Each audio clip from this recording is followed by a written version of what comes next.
नमस्कार दोस्तों, कैसे हैं आप लोग। जरा ये बताइए कि अगर आप कोई कपड़ा व्यापारी होते और आपको कोई सोना बेचने के लिए कह देता तो आप क्या करते। लेकिन क्या आप सोच सकते हैं कि कोई कपड़े का व्यापारी सोना बेचकर अरबपति बन सकता है और बिग बी से लेकर साउथ फ्रेम नागा अर्जुन तक उनकी मार्केटिंग करे, और तो और जो हर साल करीब अपनी 10 ब्रांचेस लॉन्च करे और जिसके ज्वेलरी के शोरूम आज भारत के हर एक स्टेट में नहीं बल्कि हर एक सिटी में मौजूद हो। पॉसिबल है क्या? जी हाँ, बिल्कुल। इसे पॉसिबल कर दिखाया है कल्याण ज्वेलर्स के ओनर टी.एस. कल्याण रमन अय्यर ने। तो अगर आप जानना चाहते हैं कल्याण ज्वेलर्स का कपड़े की दुकान से लेकर सक्सेसफुल ज्वेलर्स तक का सफर, तो वीडियो के अंत तक हमारे साथ बने रहिए और चैनल को सब्सक्राइब करना बिल्कुल ना भूलें।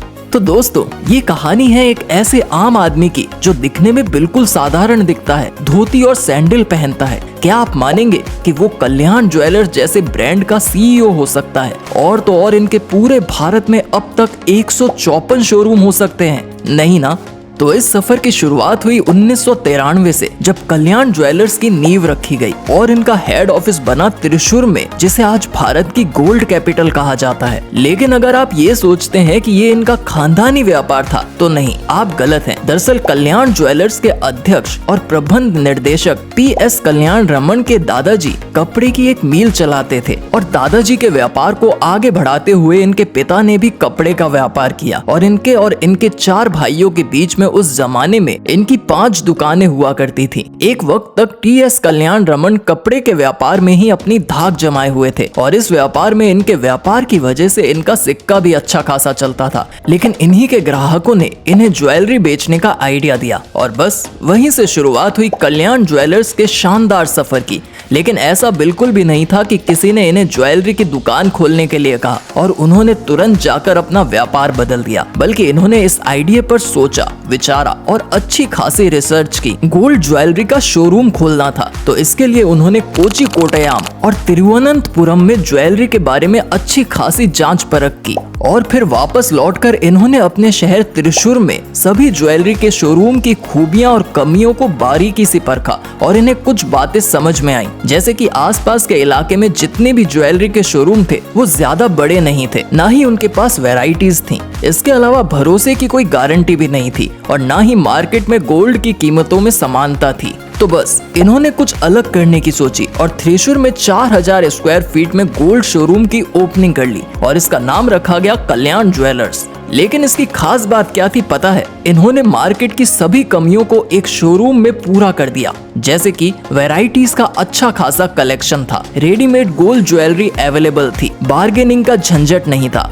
ज्वेलरी पर प्राइस टैग लगा था और शोरूम का इंटीरियर और मैनेजमेंट हाई क्लास लेवल का था, जिसमें एसी, पार्किंग, लाइटनिंग से लेकर आर्टिफिशियल फाउंटेन भी मौजूद था। और सबसे इम्प्रेसिव बात ये थी कि इनके शोरूम की ओपनिंग कोई ना कोई फिल्म स्टार ही करता है। तो ये थी शुरुआत 1993 में 75 लाख की इन्वेस्टमेंट के साथ कल्याण ज्वेलर्स की, जिसने एक ही साल में 60 करोड़ का रेवेन्यू हासिल किया। लेकिन अब देखना ये था कि क्या ये अपने फादर की तरह सोचेंगे और अपने 2 बेटों के लिए 2 शोरूम बनाकर रुक जाएंगे? एक्चुअली में नहीं। टी.एस. कल्याण रमन रुकने वालों में से नहीं थे। इन्होंने अपनी 2nd ब्रांच की ओपनिंग की और गोल्ड सिटी ऑफ इंडिया से पहुंच गए राइस बाउल ऑफ इंडिया तक, यानी कि पलक्कड़। और उसके बाद इन्होंने कस्टमर डिमांड और कन्वीनियंस को देखते हुए अपने शोरूम्स बढ़ाने शुरू किए और फिर कोयम्बटूर, एरोड के बाद लगातार इनके शोरूम्स ने देश भर में अपने पांव पसारे और 2012 में कल्याण ज्वेलर्स के पूरे भारत के साउथ इंडिया पार्ट में ही 30 से ज्यादा शोरूम थे।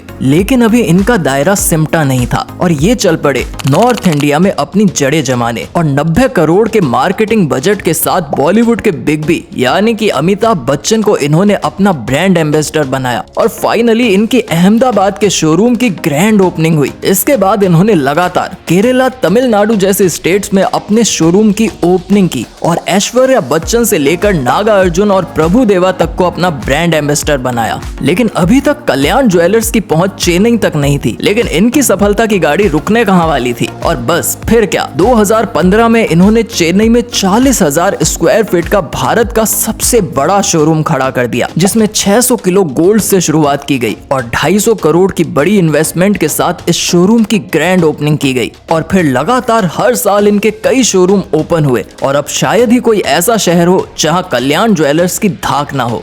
लेकिन ये सफर अभी थमा नहीं था। अब बारी थी गाँवों और सेमी रूरल एरिया में इनके पांव पसारने की, ताकि कम इन्वेस्टमेंट पर भी लोगों को गोल्ड बेचा जा सके। इसी तरह इन्होंने कुल मिलाकर भारत में 600 से ज्यादा माय कल्याण नाम से सर्विस सेंटर ओपन किए, जहां कम बजट वाले लोगों का गोल्ड खरीदने का सपना पूरा किया जा सके। और फाइनली रियल एस्टेट के बिजनेस में भी इन्होंने अपना सिक्का आजमाया और आज इनके शेयर्स अच्छे खासे दामों में मार्केट में पकड़ जमाए हुए हैं।